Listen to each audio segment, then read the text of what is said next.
Hello, my name is John Van Auken. I'm one of the authors and teachers here at the Edgar Cayce Center in Virginia Beach, Virginia, also known as the Association for Research and Enlightenment, the A.R.E. And this talk today is on soul life, the life of our immortal soul, not so much the life of our physical body and personality.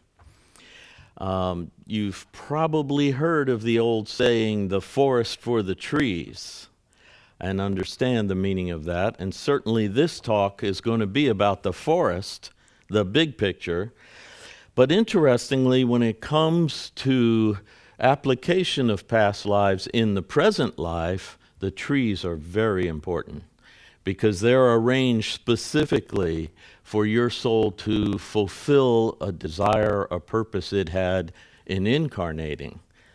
So though we're going to look at the forest, we're also going to consider seriously the trees that we are faced with in this incarnation. So let's begin with our amazing soul life, life in and beyond the physical, with Edgar Cayce's visions as a guide. And of course, soul life includes past lives as well as celestial sojourns, life beyond the earth. You're not just doing nothing between a death and a rebirth. There's a lot going on, and Edgar Cayce gives us a lot of detail. And of course, if you get into past lives and activities before birth, you get into karma, the effects of those activities on your present situation and the people you're meeting and the qualities of your own being and the struggles you have today are affected by what your immortal soul has been doing prior to this incarnation. So there are many more dynamics to you, and when Edgar Cayce would give you a past life reading, he would touch on all those dynamics influencing your present life. Even though your outer self would feel like, hey, I didn't deserve any of this, I've been a good boy. Your soul may have done some things that set up opportunities for you to grow, to learn. And we're going to learn about that today as well. We are not, I know everybody thinks reincarnation is an Eastern concept, but we are not without many famous Westerners who believed in reincarnation, and I'm just going to share a few with you, beginning with good old Ben Franklin, who wrote, "I believe that the soul of man is immortal and will be treated with justice in another life, respecting its conduct in this life. I look upon death to be as necessary to the constitution as sleep." See him correlating the day cycle with the life cycle. "We shall rise refreshed in the morning." And at 22 years of age, he wrote this as his epitaph: "The body of B. Franklin, printer, like the cover of an old book, its contents torn out and stripped of its lettering and gilding, lies here food for worms. But the work shall not be lost, for it will, as he believed, appear once more in a new and more elegant edition, revised and corrected by the author." Leo Tolstoy, the famous Russian writer, "As we live through thousands of dreams in our present life, so is our present life only one of many thousands of such lives which we enter from the other more real life and then return after death. Our life is but one of the dreams of that more real life, and so it is endlessly until the very last one, the very real, the life of God." Cayce actually did give readings in which he told souls this would be your last incarnation. And I knew some of them, and they weren't perfect, so apparently you don't have to perfect yourself here. There are many opportunities beyond this. Here's Josephus. He lived during the time of Jesus and was a famous Jewish historian, and he actually wrote, "All pure and holy spirits live on in heavenly places, and in course of time they are again sent down to inhabit righteous bodies." It's an idealistic view because we know sometimes the bodies aren't quite that righteous that we re-inhabit, but have a gene pool we have to wrestle with. But once again, you see a Jewish historian understanding reincarnation. And of course, here's Socrates. "I am confident that there truly is such a thing as living again, that the living spring from the dead, and that the souls of the dead are in existence. Perhaps not before the cones of our physical eyes or vibrating our eardrums anymore, but they exist at some dimension that's non-physical. And they're active, many different levels, according to Edgar Cayce, dimensions, realms, and then they are drawn back into another opportunity here in physical incarnation." We even find it related with Jesus, and there are other scriptures that seem to indicate some understanding of at least previous existence of the soul. Now, that concept doesn't necessarily mean reincarnation, but it means activity prior to birth, physical birth. The soul was alive, active, did something. For example, the disciples believed Jesus was the promised Messiah, but they knew that the prophecy included a forerunner, Elijah, who was supposed to reincarnate before the Messiah. And Jesus tells them, "But I tell you, Elijah has already come, and they did not recognize him, but have done to him everything they wished." Then the disciples understood that he was talking to them about John the Baptist. And then here's another one. They're passing by the gate to the city, and the disciples asked Jesus, saying, "Master, who did sin, this man or his parents, that he was born blind?" Clearly, the disciples had an understanding of pre-existence of the soul and karmic influence of activities prior to incarnation. Now let's shift to the views coming through Edgar Cayce, and just to briefly give you an idea, when he was a young boy, he became aware that he had some unusual abilities. There were several examples. One little one I like to share is one night his father was testing him on his spelling words because the next morning there was a test at school, and he didn't know how to spell any of the words. And he said to his dad, "Dad, if you let me sleep on that book for about 15 minutes, I'll be able to spell the words." Now, I had 3 children, and they tried everything with me. I'm not sure I would have gone for that. Think about that. The boy says to you, "Let me sleep on the book for 15 minutes. But his father did. He said, "Okay, you got 15 minutes. And the boy put the book behind his head, appeared to go to sleep, or some sort of condition or state of consciousness like sleep. Dad comes back 15 minutes later and says, "Okay, let's check this out." And he starts giving him the words, and he knows how to spell every word. And then he tells his dad, "Dad, I don't just know those words. I know every word in that book and what page it's on." This was where he started to get that nickname, the Sleeping Prophet, that was one of his most famous biographies. Somehow in this deeper state of consciousness, akin to sleep, he could access reality beyond what we normally see with the physical senses. So he was actually able to move into an awareness that was bigger than the normal 5 senses. Like the French words clairvoyance, meaning clear seeing, or clairaudience, clear hearing, beyond the cones in your eyes and the eardrums in your ears. For the most part, in the early part of his life, he did health readings.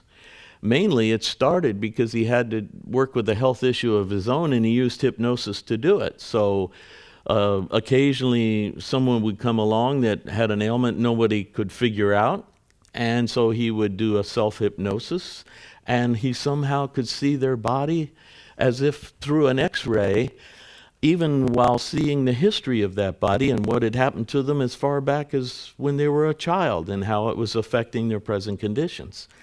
So for 20-some years, he gave health readings. Then one day, getting a health reading, a man turned to the trance Cayce in his deep sleep and said, "Well, why do I have this illness?" And strangely, Cayce said, "Because in a previous life in France as a monk, you abused the body, and this is the karma of that situation." And that began a whole series of what got nicknamed the life readings. And that's when we started to see this big forest view of reincarnation, karma, soul life beyond the physical, even celestial life, not just the physical life. Here's one of his readings that shows that actually you and I were conceived all at once a very long time ago, using time. We find in the beginning when the first of the elements were given and the forces set in motion that brought about the sphere called earth plane, and when the morning stars sang together. The morning stars comes right out of the book of Job in the Bible. And the whispering winds brought the news of the coming of humanity's indwelling, of the Spirit of the Creator. This entity came into being with that multitude. Here's a few more about this. The purpose of the heart is to know yourself, to be yourself, and yet one with God. The purpose is that you might know yourself to be yourself, and yet one with the creative forces, the forces of creativity and life, not destruction or darkness, or God. Don't put the material first, for you have to live with yourself a long, long while. Become acquainted with yourself. Know yourself and the relation to the creative forces. Obviously, he's speaking to the man's immortal soul. If you're immortal, you're going to be with yourself a very long time. And it might be a good idea to get acquainted with that part of yourself. I can share with you that your soul is so close to you, and you are so familiar with it, that it is a very subtle distinction. And here's the easiest way for you to realize this. If you've been waking in the morning and you had a dream or a vision or even a nightmare, and you've got that in your mind, but as you get closer to your body and waking up, you notice your bladder's full. So you say, well, I'll just go to the bathroom, empty the bladder, come back and work on this dream. So you do so, and you come back to the bed, and what? It's gone. How is that possible? You just experienced the two parts of yourself. You're comfortable in both, and the veil between them. The one in charge of the bladder did not have the dream. It feels like you, it is you, but it's on this side of a veil so opaque that you can't see back through it. And when you were dreaming, you were saying, oh, this is me, this is my dream. Oh, wow, what's going on? You were very comfortable there. That's the deeper you. That's where the dream occurred. That's where the activities of the deeper mind were going on. But once you engage the somatic nervous system to move the physical body, you came through that veil, which is so subtle, you didn't notice it, and you went to the bathroom, emptied the bladder, came back, and you're sitting in the outer self who did not have the dream. It knows it dreamt, but has no content. Now you know the two parts of yourself, and we're actually talking about this deeper part that you're going to have to live with for a very long time. Here is the driving influence from Cayce's perspective of our soul selves. The entity moves from sphere to sphere. As the entity moves from sphere to sphere, it seeks its way to the home, to the face of the Creator, the Father, the first cause. Cayce identifies the first cause as that the created would be the companion for the Creator. This is the reason we were created. And as a result, the created, our soul, is given opportunities to, quote, show itself to be not only worthy of, but companionable to the Creator. Now, since we are talking about the Creator of the entire cosmos, the universe, and everything in it, we are celestial travelers, even though we feel so earthly and terrestrial in our daily lives. But if you're talking about being a companion to the Creator of the entire universe, you certainly don't want to be a boring one. So you have to be up and doing and growing and living. And a lot of what Cayce teaches about reincarnation is soul growth, growing at a higher level of awareness, having a breadth of understanding of life, all facets of life, all dimensions of life, and all dimensions of yourself. So if this is the driving influence, you want to be up and doing and growing in many ways beyond just the physical, which usually is 2 cars in the garage, chicken in the pot, money in the bank, and good-looking spouse. And then what happens? You hit midlife and you go, I got all of this and I'm not happy. What's missing? This is the deeper desire. That ache in you is for this deeper connection. Here's a Cayce reading in which he says, our true nature is, quote, as light, a ray that does not end, lives on until it becomes one in essence with the source of light. And I got this little picture off the internet. I thought it was so cool. We are rays of light. In ancient Egypt, the great god Ra, which was actually pronounced Ray, the legend is that the great ray expressed individual rays that are going out and adventuring through the entire universe with their light and learning and coming back into oneness with the source of light. Some of the souls that were created, certainly all of us, came to the earth and the third dimension. Not all of them. Some have not come here, but certainly all of us have. And this dimension is the realm of cause and effect. It is the causal realm, Cayce calls it, the realm of testing. In fact, in one reading, he said the book of Job was written by the high priest Melchizedek to let us all know what this realm was all about. Now, I was not happy to hear that because I had read the book of Job. And that means this is a very challenging realm. You recall that it begins with the sons and daughters of God come before God to present themselves, and Satan comes among them. God turns to Satan and says, have you considered my servant Job, how good he is? And Satan says, you touch one thing of his physical body or his physical life, and he'll curse you to your face. He's not interested in a celestial, eternal life with you. And God turns to Satan and says, test him. See if that's true. Whoa. You see, in ancient lore, Satan was often the tester, just to see where our heart really was. Where is our treasure? Is it physical only? And of course, you know, Satan goes out and tests Job mightily, but Job does not curse God. And eventually God comes to Job and he says, Job, I'm going to ask you a question and I want you to think before you answer. Where were you when I laid the foundations of the earth? Now, Job's about 60 years old, so this is a surprising question at least. And God says, think before you answer. And it is because the immortal part of ourselves, the soul part, was with God, was part of it. We were the morning stars that sang together as this creation in physical matter began. We were there, the deeper part of us. We're on a long journey, and we're in a realm in which we're being given opportunities to prove to ourselves and to the soul group and the Creator who we really are and what we really desire.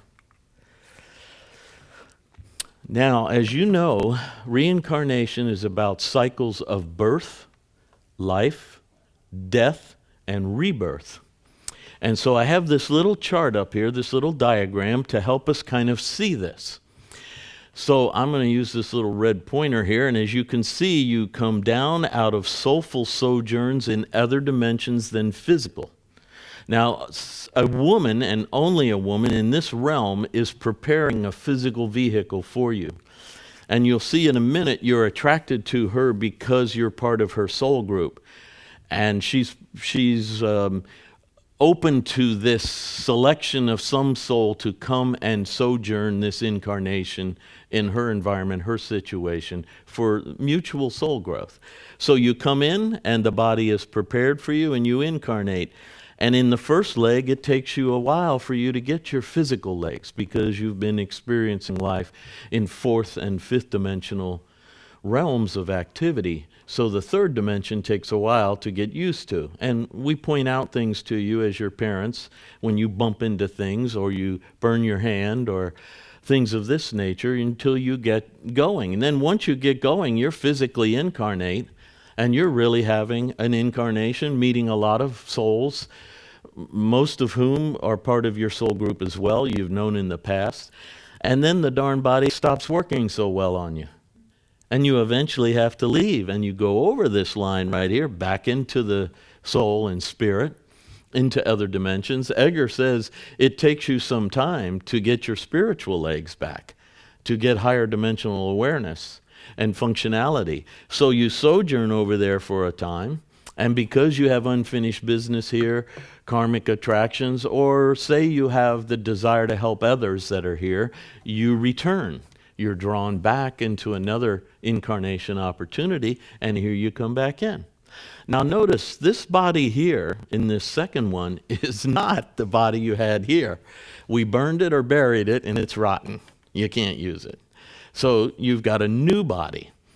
Now, according to Cayce, you do come into that physical body bringing a lot of energetics, thought patterns, thought forms, emotions, memories.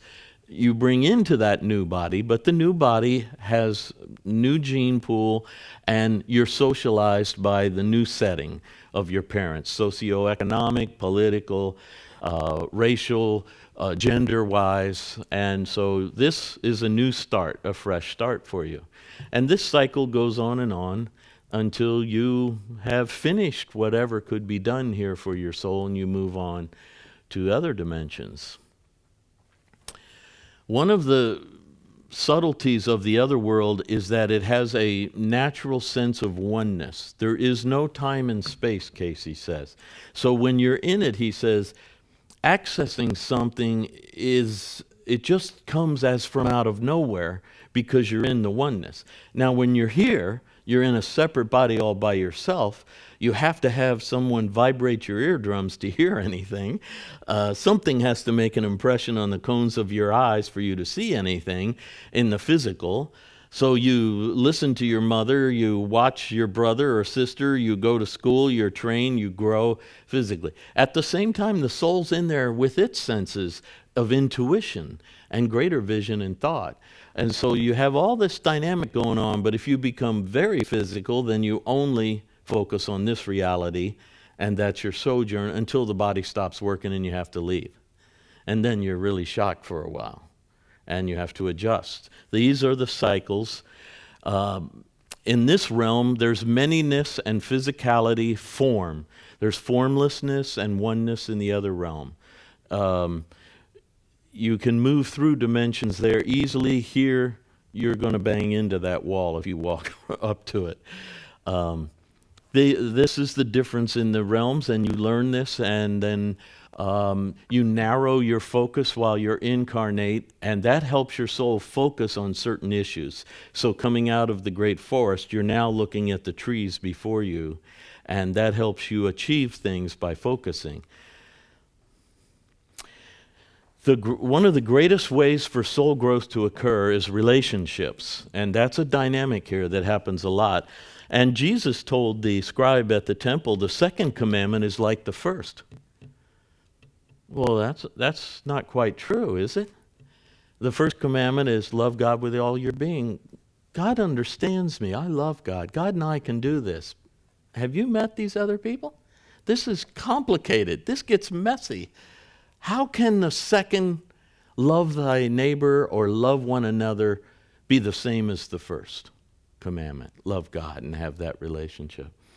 And it is because the God we're talking about is, even though it's personal to us, it is much bigger than us and includes all of them. Cayce was once giving a reading to a young man who was doing all this yoga breathing and higher consciousness, going into altered states and all. And Cayce stopped him while he was questioning him, interrupted him and said, you know, you are very happy to be one of the children of God. It would be far greater to be one with them. You're building a heaven all by yourself, and you're not going to want to be there when you get there. As messy as they are, it's time to get up and get out among them. Learn how to live with them. Because ultimately, the Creator that created you created them and desires all of them to be there too. So relationships are part of soul growth. Cayce teaches that we do travel in soul groups. You have known the people in your life before. You might have been in different situations, and now you're in different roles with one another. You may have more of a casual connection in this life than you had in the past, or you may have a more intimate and emotional or sensitive. This can be at work or in the family, can be in the childhood family or your marriage. It could be people that worked with you on certain things that naturally you have a feeling for.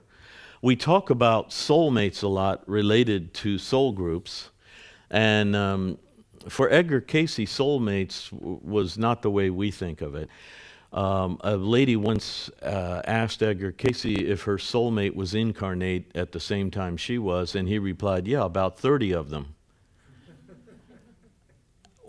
She pursued that, and he explained to her, a soulmate is a soul that you have had a lot of experience with, that you two are so familiar with one another. Doesn't mean you're thrilled with one another on all issues, but you know each other very well. And he said, depending on your ideal, any of those 30 could become your spouse, depending on your ideal. Now think for a minute. What would your ideal have been at 18? At 28, at 38. You see, of those 30, there could have been several that might have worked well for you, depending on where you were in your thinking and your desires and your ideal. Also, I want to point out, soul groups for Cayce were not singularly united. You could actually be in a part of a soul group element that none of the others in your intimate family group had ever been in. You see, they overlap, and there are times when you sojourned and they didn't, or you got connected with another group that they didn't connect up with. So you have to be quite flexible with this. Anyone who's been in a family knows the difference in the individuals and how they go out and get involved in other activities that you yourself would say, I'm not interested in that, or I don't want to go off with those people. But souls have multifaceted, multidimensional, multi-group experiences. We're much more dynamic than you might realize. And at certain phases of your life, like in Cayce, he was actually given readings for himself in which he was told, you're now coming into a phase of your life where you're going to meet the people from ancient Greece and Troy. And then he would be told, now you're going to meet the people from ancient Egypt or Atlantis. Now, some were in all three of those incarnations with him, and some were only in one of them. So don't try to fix the soul group too tightly. There's lots of flexibility. However, the morning stars are certainly one group that we're all a part of. All of us came to the third dimension of the earth. Now, Edgar says there are souls out in the cosmos experiencing something similar to what we experience, but not exactly the same. So we are part of the morning stars, that soul group that came into physicality, form, and the three-dimensional world. Here's the quote from Job. The morning stars sang together, and all the children of God shouted for joy at the coming of humanity. So celestial beings descend out of non-material existence, celestial life, into matter. At the time, it looked pretty interesting to us. I don't know how you feel about it now, but then we thought it looked pretty cool. We are really, from Cayce's perspective, star travelers, and here's a beautiful reading on this. As an entity passes on from this present time, or this solar system, this sun, these forces, it passes through the various spheres, on and on through the eons of time and space, leading first into the carnal forces, the central forces, known as Arcturus, near the Pleiades. That's a stargate. Edgar had stargates long before the TV show or the movie. Eventually, an entity passes into the inner forces, inner sense. Then they may again, after a period of nearly 10,000 years, there's really no time to an immortal soul, enter into the earth to make manifest those forces gained in this passage. So do you see how the earth is a place to prove what you've learned or you feel you know? Here you can manifest it. Oh, you think you're that way? We can set up a situation in which you can prove it to yourself and to the rest of us. It's called earth. In entering, the entity takes on those forms that may be known in the dimensions of that plane which it occupies. There being not only 3 dimensions as of the earth, but there may be 7 as in Mercury. Now he's talking about the dimension of Mercury, not the little planet. The little planet is a 3-dimensional representation of 4th, 5th dimensional realms of activity, 7 dimensions to which. Or 4 in Venus, or 5 in Jupiter. There may be only 1 as in Mars. There may be many more as in those of Neptune, or they may become even as nil until purified in Saturn's fires. Saturn, Cayce said, was a dimension where all inadequate flesh went to be redone. It was starting over. He gave a reading for a lady in it. He said, oh, here's one who's gone to Saturn often, and God loves one who's willing to start over. So Saturn is a dimension, not of vacation, but of getting rid of everything that's in the way and starting over. This solar system, sun and planets, from Cayce's perspective, are comparable to a university, and each planetary realm, not the physical planet, the realm associated with the 3-dimensional object, is a college within this university. And soul growth being the goal here, it's both energetically and consciously a realm where you can build your vibrations, higher vibes, higher consciousness, greater awareness, greater understanding. When not incarnating in the earth, the soul is likely to be sojourning in these other dimensions that we associate with the planets. And Cayce used a rather classical astrology dynamic in describing the topical theme of each of the planetary sojourns. So it fits quite well with normal astrology. Mercury is the mind, Venus the heart, Earth is the causal dimension, like I told you. Mars is madness, temper, rage. All of us have free will, and we can lose control of it and harm others. Edgar said, it's okay to get angry, but don't sin with that anger. Don't crush another soul. Don't ruin them. Don't ruin yourself. Don't lose control of yourself. So that's a dimension where you learn to deal with that. Jupiter is high-mindedness, large groups, the masses. See, where Venus would be love and sensitivity one-to-one, Jupiter would be the masses, large groups of caring for them and concerns with him. Saturn, where insufficient flesh is redone, starting over, the changer. Uranus is the extremes, just like in astrology, but it's also the realm of the psychic, natural senses of the soul as in psyche. and Neptune, the mystic, direct contact with the Creator. So the soul is actually having planetary sojourns as well as physical incarnations. And here's a book that has the collection of all of Cayce's thoughts on planetary influences and sojourns. Now, I love this little diagram here because it shows you how we incarnate.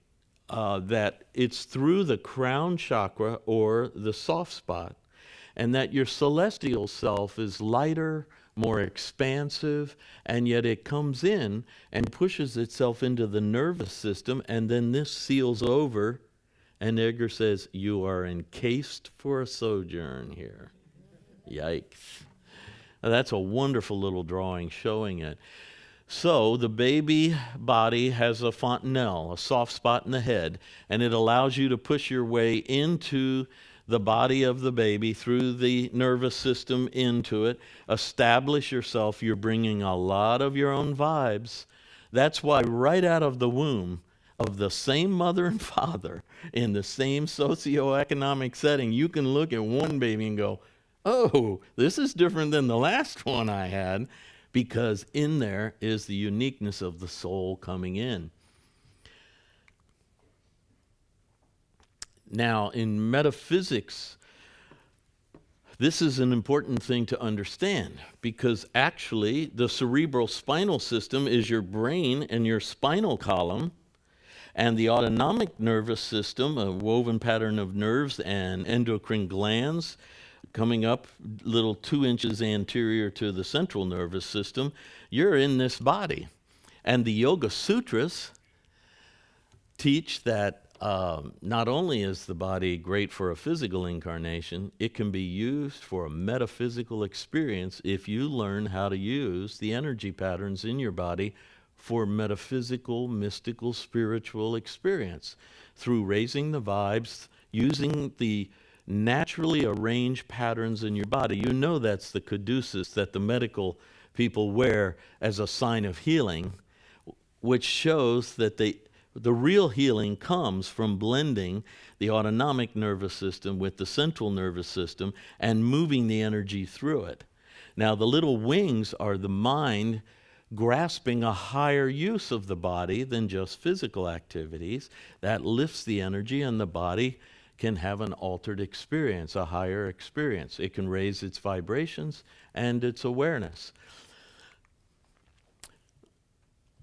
Also, now here's the soulmates again in twin souls. Yin and yang is a very ancient concept. You can actually find it around 5000 BC. Why was that important to humans coming into the earth? Because if you look at Genesis chapter 2, the Lord God makes us out of the dust of the earth and breathes the breath of life into us. Now, in chapter 1, we were created in the image of God. In chapter 2, we were created from the dust of the earth. But there, in ancient teachings, and Cayce too, that was a hermaphroditic body that contained both the yin and the yang, both the feminine and masculine. And it's not till you get to verses 18 through 25 that God changes that body. And the Lord says, they're lonely here. So he decides, we've got to make a change in this realm of duality to help them. This is too lonesome for them. Because you're contained all by yourself in one body and everybody else is in a separate body. The oneness has been lost. In the spirit, we're like a flock of birds or a school of fish. We're swimming together. We're aware of one another, very intuitively in touch with one another. But here, we're isolated in separate bodies. So a deep sleep was cast over that body, and out was pulled the feminine, the yin, separated. First Hebrew word used to describe her is kava, the life giver. And you have two separate bodies. So we've gone through 3 stages of incarnation. First being created in the image of God in the spirit, then the dust of the earth and the breath of life breathed into us, so we're a physically incarnate soul. And now only one gender is projected. And most depth psychologists will teach you that whatever you're expressing, I'm expressing the masculine, If you want to have a fuller consciousness, you've got to get in touch with your feminine. If you're expressing the feminine, you've got to get in touch with your masculine. And it's just beyond the veil, within you, so that the whole of your being, you don't become feminine, you just are in touch with that. You don't become a man, you're in touch with that. Because as you can see here, the psychologist Carl Jung uses the animus and anima. Hinduism uses Shiva and Shakti. They are the twin aspects of your divine self, which has both the yin and the yang in harmony. A concept that you should keep in mind. Here is celestial light beings are temporarily sojourning terrestrially, just 80 to 100 years, something like that. And then you're back into the spirit again. So it was very helpful if you could get in touch with your celestial nature. Now, since it is about soul growth, here's Cayce's reading that I really love, one of my favorites. Never think too highly of yourself, and never belittle yourself too much. You have almost lost hold of yourself at times in feeling sorry for yourself. You have nothing to feel sorry for. God is just as mindful of you, though you have made a wreck of some people's lives. And you'll have to meet it, the karmic reaction to that. But that you are alive, that you are conscious, and that you have the opportunity in this period to apply yourself in the reconstruction of what man is to look forward to, should encourage you to know that God is mindful of each soul. Then use the abilities that you have, and you have many. All of us, celestial beings, have many talents, many abilities. They're latent within us. We simply need to start to release them, explore them, develop them, and apply them in ways that make lives of other people better for you having been there. Of course, karma is an aspect of the story of reincarnation. The kids in high school know all about it these days. I never knew this when I was in high school, but this is what they say. What goes around comes around. That is exactly a definition of karma. What goes around comes around. With what measure you measure, so it is measured to you. Do unto others as you would have them do unto you, the golden rule. This karma is intended to educate and enlighten, not to punish. And there is no retribution in God's heart. The goal of karma, of reincarnation into a setting, is to enlighten you as to the effects of your use of free will with these people and yourself and situations previously. This is what the effect was. How do you like that? Want to change it a bit? You're growing by facing up to this pattern, the karmic pattern. Cayce points out that the fruits of the Spirit are transformers of karma. In this reading, he says, do that which is good, for there has been given in the consciousness of all the fruits of the Spirit. And then he lists a few of them. Fellowship, kindness, gentleness, patience, long-suffering. Everybody asks, what's long-suffering? I said, well, once you realize you are a celestial being, having to get up in this realm again tomorrow and live through physical life, that's long-suffering. So you get the idea. And, of course, love being the greatest. These be the fruits of the Spirit. Against such there is no law. Doubt, fear, avarice, greed, selfishness, self-will. These are the fruits of the evil forces. Against such there is a law. Self-preservation, then, should be in the fruits of the Spirit. As you seek through any channel to know more of the path from life to life, from good to good, from death unto life, from evil unto good, seek and you will find. Meditate on the fruits of the Spirit and the inner secrets of the consciousness. And the cells in the body become aware of the awakening of the life in their activity through the body. In the mind, the cells of the mind become aware of the life in the spirit. The Spirit of life makes not afraid. Then know the way, and those that seek may find. It's just an absolute universal law. If you seek, you find. Here's an example. I got this from the author of that wonderful book, Don't Sweat the Small Stuff, and it's all small stuff. Choose being kind over being right, and you'll be right every time.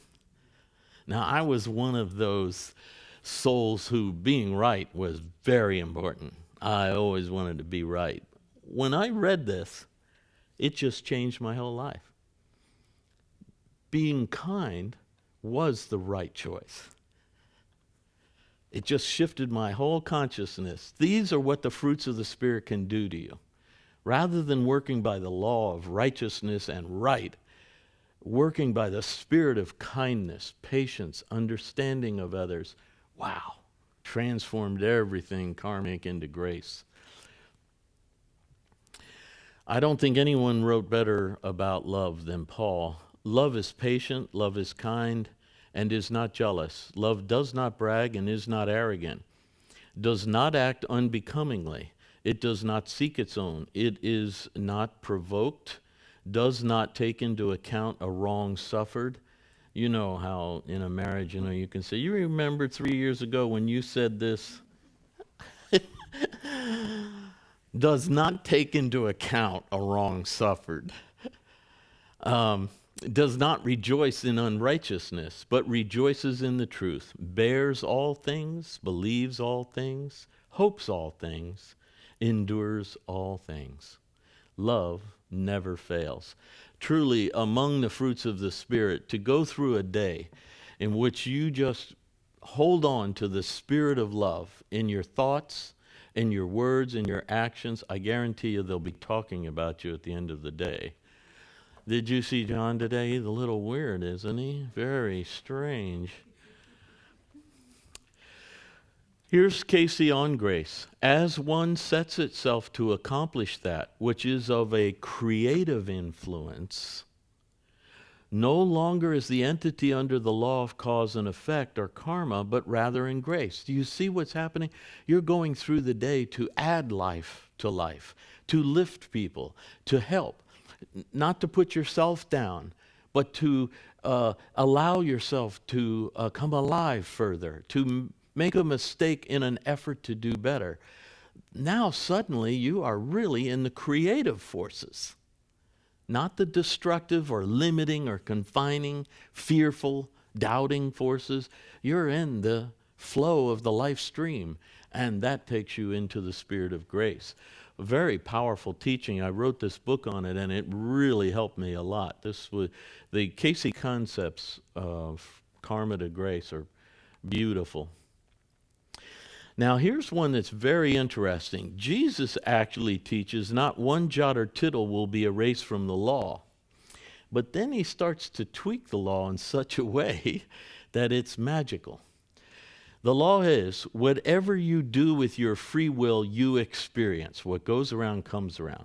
Then Jesus tells the people, learn what the Spirit means by this. I seek mercy, not sacrifice. And you start to realize what goes around comes around. So if I start to understand mistakes in others, the law is still in effect. Understanding comes back around to me and my mistakes. If I forgive others their mistakes, what they said or did about me, forgiveness comes back upon me, what I said or did to them. And God help me if I forget they said it. It's forgotten what I said or did.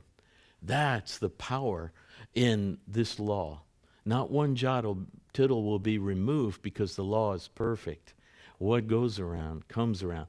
All you've got to do is change what you're radiating out, what you're thinking, what you're speaking, what you're doing, and it starts to come back upon you, and then a few years, you are a different person. And those who knew you younger will say so when they see you. Man, you've changed a lot. Here's an interesting aspect of physical life on soul growth that I think you want to know. The pearl. How does the oyster make that beautiful thing? By an irritant. Going way, way back to the ancient Egyptians who used the dung beetle as an example for resurrection and life renewal. They knew dung was going to happen. But the dung beetle rolls its dung towards the light, the morning sun, plants a seed in it. And by high noon, that is smoking hot, and that seed bursts forth with new life. Depth psychologists will tell you, in the biggest challenges, in the biggest weaknesses in you, come your potential for your greatest strengths. The pearl proves that. That which is an irritant, and the irritants that come and go in our lives, sometimes they're within us, they're attitudes, they're patterns that we have to wrestle with. Sometimes there's people that we have to share life with, circumstances, situations. They're actually, in fact, opportunities to create pearls for eternity by working around that irritant, engaging that situation, and trying to make the most of it, the best of it. And that produces pearls for eternity. This is where incarnate life is filled with opportunities for soul growth. Now, many of you want to discover your soul's past lives and more aspects about your souls. And of course, Edgar Cayce was big on your dreams because they come from the deeper self through the veil. Practice, learn. I know it's hard. I've spent years learning to remember and understand dreams and then apply them in my life, any guidance that I felt came. Meditation is big in the Cayce readings, getting into that quiet place in your inner consciousness. Inner listening, as Elijah said. Elijah gave us a big tip. He came right out and said, I searched for God in the lightning, in the thunder, in the fire, in the earthquake, in every manner of phenomena that I saw in this realm, and I couldn't find God. Then I pulled the mantle of my cape up around my head and backed up to the mouth of the cave, and I heard a still, small voice within. There was the Lord. Edgar teaches the same thing. Jesus teaches the same thing. Even the Psalms say, be still and know that I am God. In that stillness, in that going in, you make the connection to the source of your life. So a lot of dynamics of quiet time, reflection, meditation, pausing for intuition, inner listening, these things tap into another resource for you to use in growing and making applicable, wiser decisions when dealing with other people. That pause, that intermission from physicality. We always think, doing, got to be doing something. Well, doing is important, up and doing. But if you don't come back and go within, you can just keep doing until you burn out completely, or we suck you dry like a fall leaf and leave you by the side of the road. We'll take everything you can give. You got to go back and renew yourself, reconnect, recenter, and reflect on the application of your use of doing and activity out here. So you have to balance these two in your life, inner work with outer service and activity. Cayce was very big on group activity, group study groups and the like. He felt that coming together, we actually grow a lot. It's like the second commandment idea. In engaging the others, you learn an awful lot about humanity, about yourself, about what the dynamic is of a soul attempting to understand something. You really grow a great deal, and he was big into group study and participation with others. Family and friends, of course, are your karmic destiny. I was 18 when I read the first reading that said that, and I was sure he was wrong, because there's no way my soul would have chosen my parents. And yet here we are. They're still alive, 95, 94. We're good buddies. They live a few blocks down the street from me. Somehow we've gone from that original discomfort, and yet we came together, And he said we came together purposefully, which at the time my outer self said, you got to be crazy. I wouldn't have done this to myself. And yet we've grown over the period of time to be really comfortable souls with one another, appreciative of one another. That's that whole process that you engage. Now, you're not to become doormats. I'm not saying that. Tough love plays in there, but love is a key, and soul growth can be done a lot in the family dynamic, in the workplace, in friendships. And then lastly, there's caring about others. No greater love, Jesus says, than that you stop thinking about your life and think about helping someone else's life. And that's true in the Cayce readings. Service to others, caring about others, forgetting about your situation. In fact, one of the worst things we do is get so trapped in our own struggle, our own situation, that we like have one foot in a hole and we keep going around that circle. The best way out of that is to look out from you and see someone else that could use a little help. And as soon as you start engaging, you feel a lot better about yourself. The problem wasn't that big, and I think I have a sense of where to go from here, and you got your foot out of the hole, and you're moving on. These are big things in the Cayce concepts. We have wonderful books and videos that will help you with this, give you further dynamics into the journey. There is a little paradox in being and becoming. And so realize that incarnation is opportunity for activity, and the Yoga Sutras would teach you that some of that activity is inactivity. Going back within yourself, renewing all of the centers, all the cells of the body, enlivening and enlightening the cells of the mind, the thoughts of the mind, lifting you up. So being, getting into a state of being, and yet being in a realm where you are becoming. It's a paradox of growth and already being there, existent as a spirit in the image of God. Yes, but you're also in a journey, a soul journey. The observer versus the doer, if you start using that, Edgar Cayce said, step back and watch self go by in a day. You learn so much by doing that. Step back and watch self go by during the day. Know yourself to be yourself. You have to discover why God conceived of you personally. In that massive creation, there was a mindful thought of you in the Creator. That's who you want to get in touch with. Who am I? And He wants you to do that. Know yourself to be yourself. And then yet, one with the whole, the Creator and all of the created, the rest of us, as difficult as it is. Make the world, the little world of your own environment, and the big world a better place for you having lived in it. Love and helping others are keys to fulfillment. And the only sin is self and selfishness. Edgar teaches that all the other sins spin off of self-centeredness, self-willfulness, and selfishness. If you start watching that and start subduing that self-dominating energy that you get trapped into, and you start to reach beyond it, you overcome. And you now are flowing much freer. So, we have taken the journey of life in and beyond the physical, soul life, and now be up and doing and out there engaging with us and yourself and developing an awareness of your soul's life, because you're going to live with that part of yourself a very long, long time. Thank you.